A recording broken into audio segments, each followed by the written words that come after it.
Always make your future bigger than your past. 100 lessons from 100 books.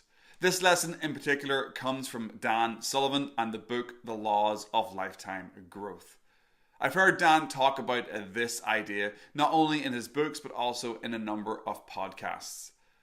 I first heard Dan speaking about this idea on the podcast I Love Marketing, and then I went on to read it in his book, The Laws of Lifetime Growth. There are 9 other laws in that book, and I might discuss them again later on. However, I really wanted to focus on this first one about making your future bigger than your past.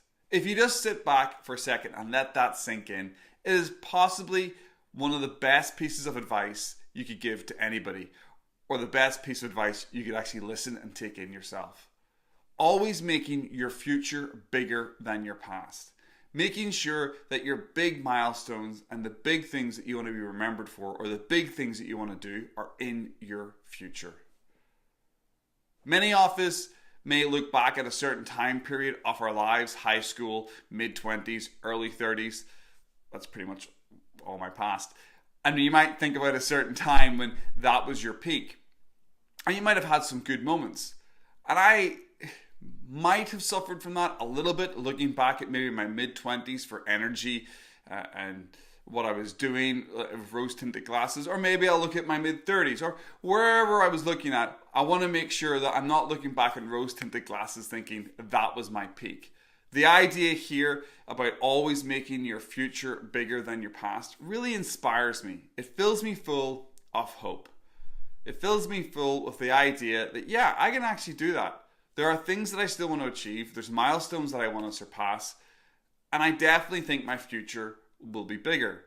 The first time I heard this was probably about 5 or 6 years ago, when I was first getting into reading a lot of personal development books and also listening to a lot of podcasts. And I happened to fall into listening to a lot of Dan Sullivan's content. And this really inspired me.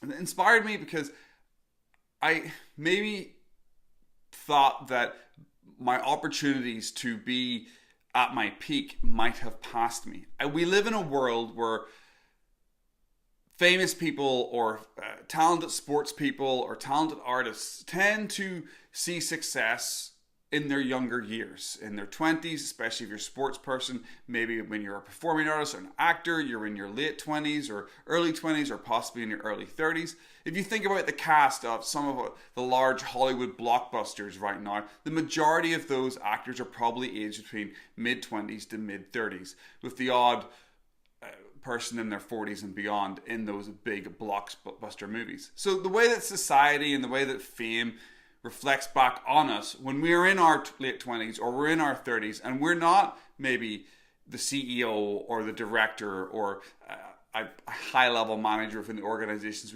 we may think that we're not quite succeeding. However, if you take a step out, and Dan Sullivan talks about this, and if you look at the normal sort of career path of the typical person, they start seeing a lot of their success after 40.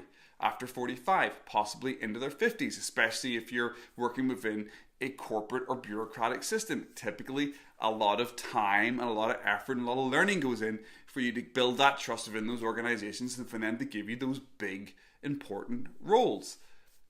And that's why I think this line from Dan Sullivan in particular, and from The Laws of Growth from his book, really hit home for me. Making sure that I'm always making my future bigger than my past. There's a lot still I want to achieve, and I want to focus on what I want to do, and I don't want to get distracted about where I think I should be. And as long as I hold this idea at my core about always making my future bigger than my past, I don't care what other people are doing. I don't care what other people around me are achieving or succeeding. I don't care what other people in my organization are doing. I'm making my future bigger than my past, my last week, my last month, my last year, my last 5 years. That's what I'm doing, and that's what I'm going to continue doing. And I just want to thank Dan Sullivan for inserting that idea into my brain 4 or 5 years ago. And I don't think I'm ever going to get away from that. I don't think I'm ever going to unlearn that piece of knowledge. That is just a fantastic way to reframe your mind. Every day, every week, every month. Always make your future bigger than your past. Totally recommend you checking out Dan Sullivan and a lot of his content. He's a super wise entrepreneur and coach, and I really have learned a lot just from listening to his podcast and reading a number of his books. If you like this video, please go ahead and hit that like button for me. Also, if you want to follow along, get lots more content like this, hit that subscribe button and come along and join my Struggling to Succeed journey. My mission here is to deliver bite-sized videos that can help those that started late get started. Thanks very much for watching. Hope to see you next time. And as always, make it a good one.